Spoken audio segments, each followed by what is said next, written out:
ALHANG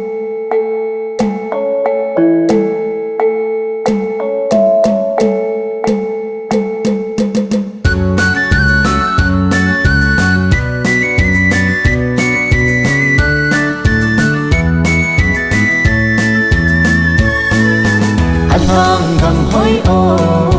kichoisil se Pahhoi chikim abom Jutin vatin aham'e sihtwi theng alonge Amol alhang acha'am huilhi anungjin Anom ngeiye pule paten Ajil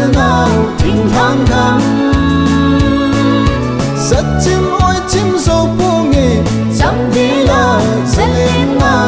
ngeiye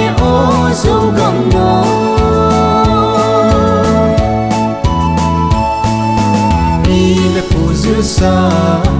kan khunun ko lom pi lom thang kai na gam le nin zu hay sa lum na gam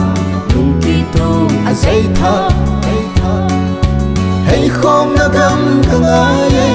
o ka pin na thinglhanggam no Anom ngeiye pule paten Ajil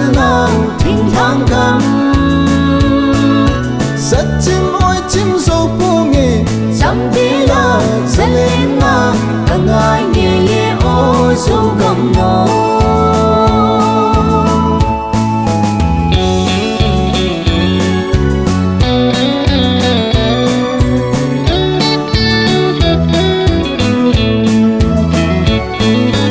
ALHANG GAM HOI kichoisil se Pahhoi kiPGEN abom Jutin vatin aham'e sihtwi theng alonge Amol